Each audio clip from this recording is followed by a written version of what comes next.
Hello and welcome to an introductory video to the card game Caesar Augustus. So here we have Caesar Augustus in Tabletop Simulator, which I'll be using to teach the game today. You can also download a print and play copy off the WordPress link, which will be in the description. So what's this game all about? So Caesar Augustus is a card game, it's a strategy game. It's set in the Roman Civil War after the death of Julius Caesar. And you'll be playing as one of the generals who's trying to basically become Emperor of Rome. So in order to do so, in order to win the game, you need to control a majority of the senators that we have here. We have 9 senators in front of us. And you also need to control Rome, which is one of the territories. And the game basically works as an action drafting game. So there's different actions that you can draw on each turn, which I will explain. So first we need to set up the game. So the game can be played with 2 to 5 people. And so for this example, let's assume there are 2 players. So each player starts off with 3 gold.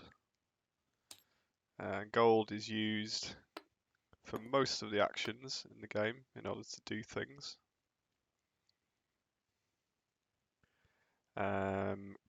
We need to shuffle the unit deck. Oops, not cut. Let's put that back.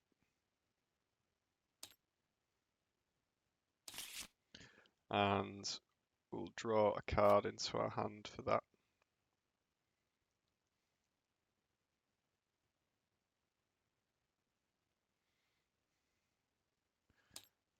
And we've drawn an archer.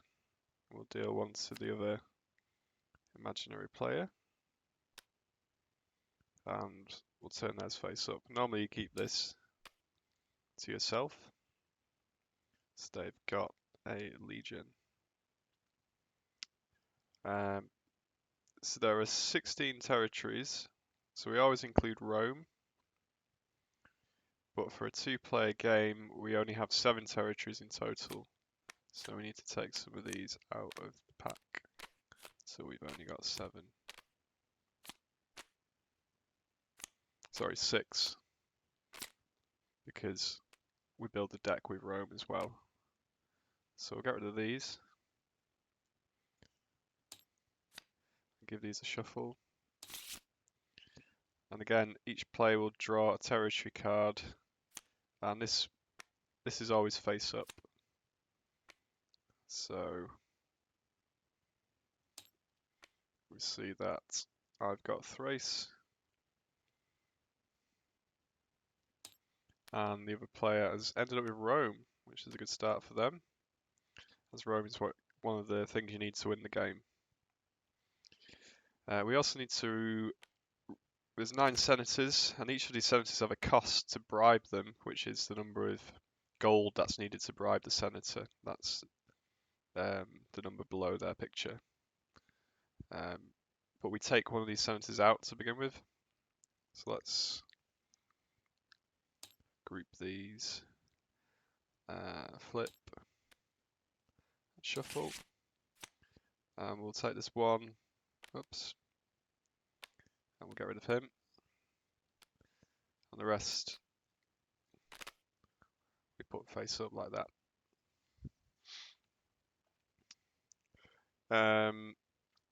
So that's the setup complete. So let's put that legion into the other player's hand. So normally you can't see the units in the hand, but if I change to the game master, then I can see his hand as well. Okay, and then one player will start off by being the consul, which is the player that goes first, so I'll take that. So the way this works is whoever's the consul gets to choose the first action. So let's say I'll choose move.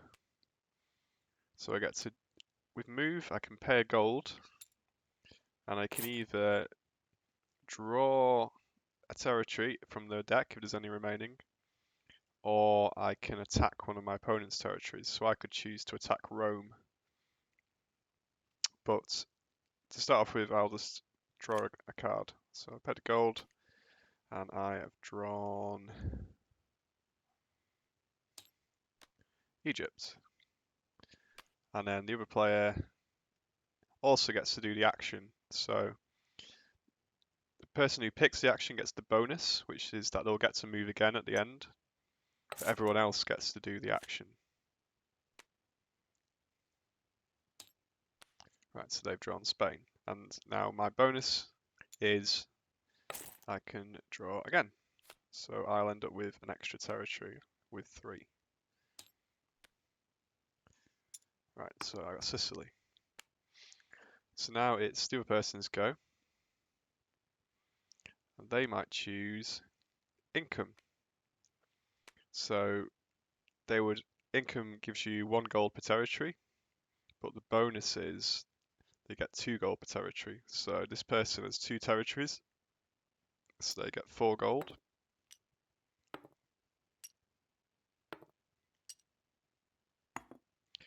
And this person doesn't get the bonus, so they only get 3.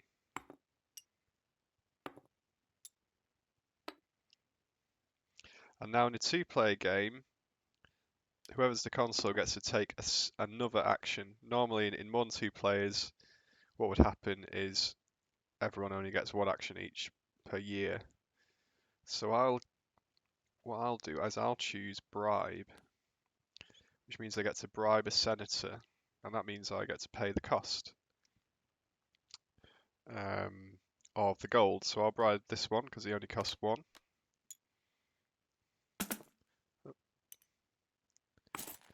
The other player will also do a bribe. They've got lots of gold, so they'll bribe this one that costs 2.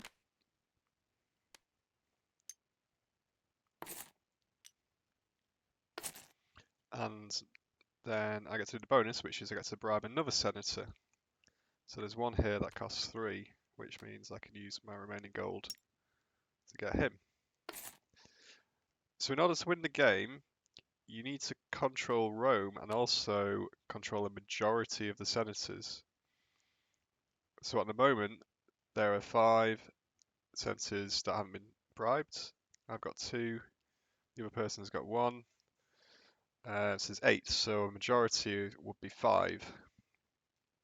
But the senators can also be killed, which would reduce the number needed for a majority, and that's by taking the assassinate action. So that's the end of the year, because the consul's taken 2 actions, the other person's player's taken 1. We now put a gold on the actions which weren't taken last year, which was unit, assassinate, and upkeep. And we return the action cards.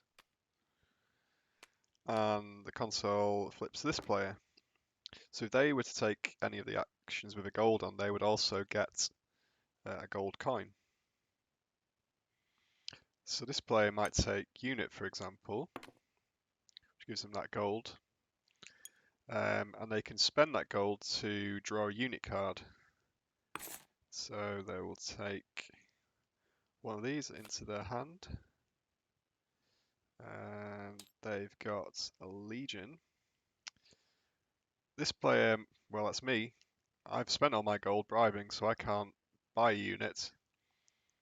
So it goes back to this player to take the bonus, to pay another gold, and draw another unit. Whoops. What's happened there? Okay, so they've got 3 units. So it's back around to me. I'll do income, which as I desperately need some gold. So that gives me 6 gold in total because I get the bonus.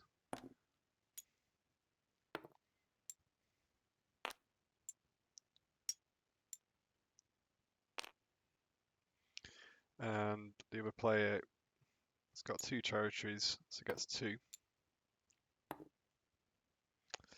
And then the consul, maybe he's thinking, perhaps I will move and attack. So I'm going to attack Egypt to try and take some territories off this player, so he's going to get less income. And to do that, both players simultaneously would reveal one of their units. So remember that under normal circumstances, the units are hidden. They're in the player's hands, so you don't know which units they're going to draw. Whoops. So I've got 2 legion and an elephant. I might think, well, okay, I'll attack with my legion. I can only defend with an archer. And the way combat works is it's a bit of a scissors, paper, rock. So legion get advantage over archers. Archers get advantage over elephants, and elephants get advantage over legions. So in this case, the attacker with the legion has the advantage. They get to roll 2 dice. Whoops, I'll explore the cards there as well. So I'm going to roll these 2 dice. And a 6 and a 5, so I take the highest number, which is a 6. So the defender just gets to roll that 1 dice. They need to roll a 6, otherwise their archers are going to be defeated. Oh, it's a 4. Okay, so their archers have been defeated. They've got no more units, and that means the attacker gets the control of Egypt as well. Up here. Whoa, where did that go?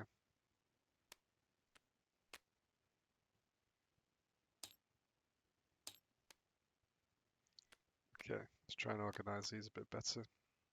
Nope.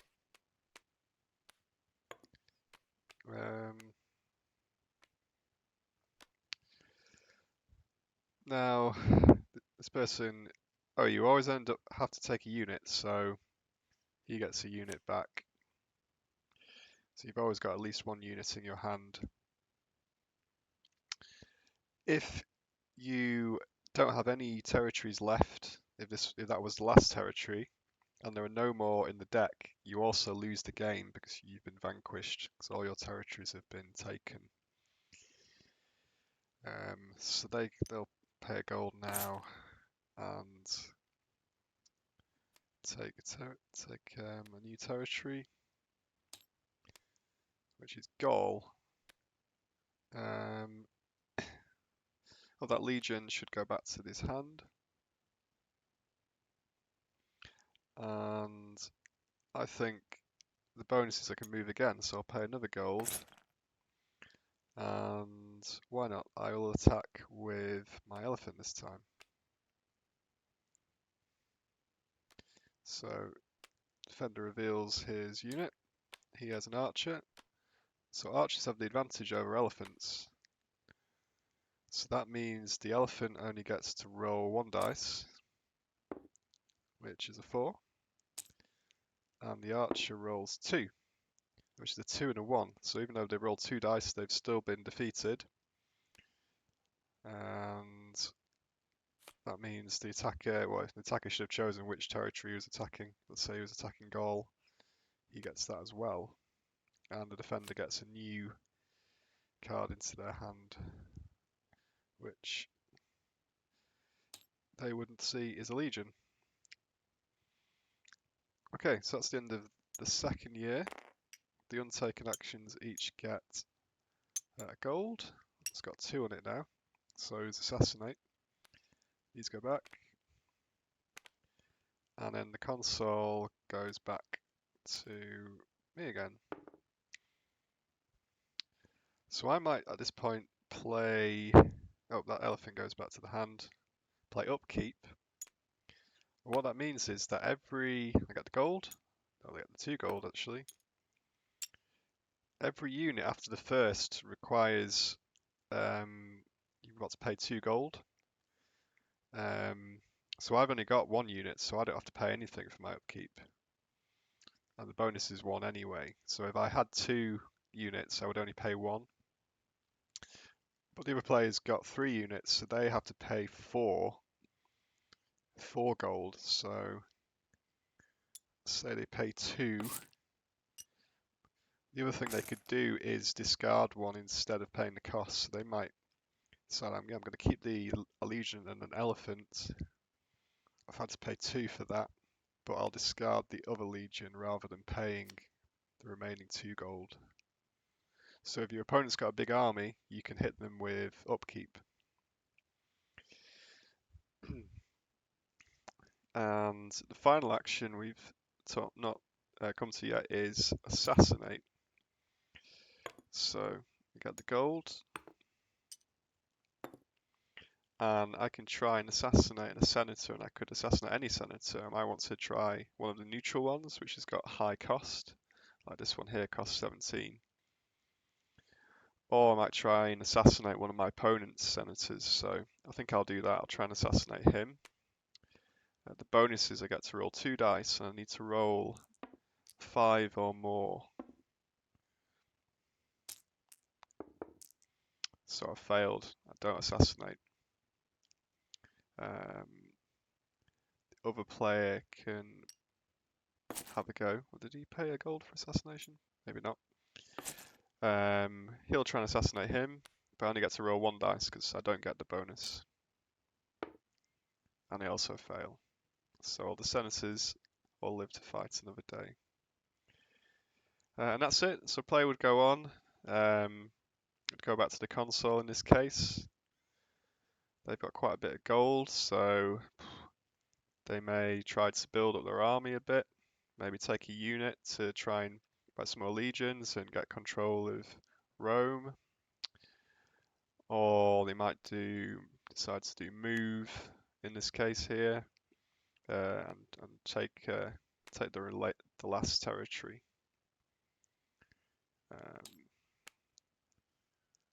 So yeah, we pay 1 for moving. This person has no more territories to take when they're moving, so maybe they try and attack again. Try and attack with the elephant. If they knew that their opponent had a legion, actually they probably don't because it's hidden. Roll.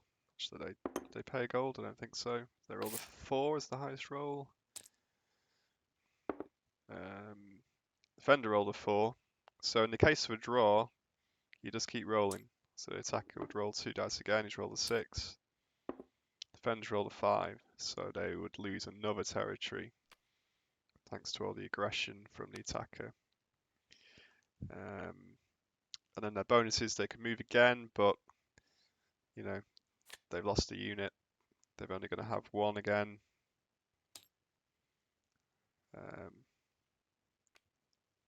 So in the case where there's your opponent you're attacking has multiple units, so let's say so that legion was defeated last time.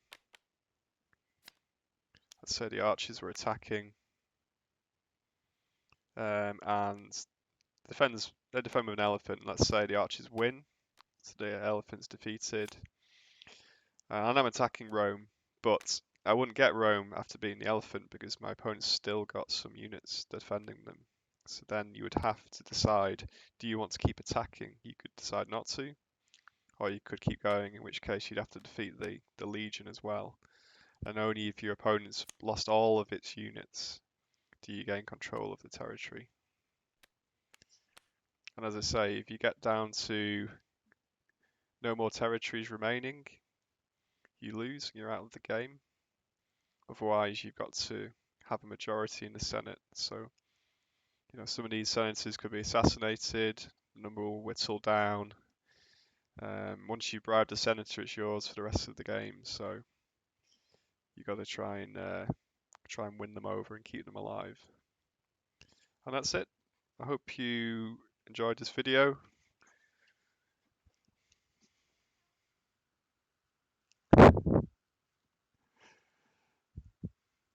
Thanks for watching.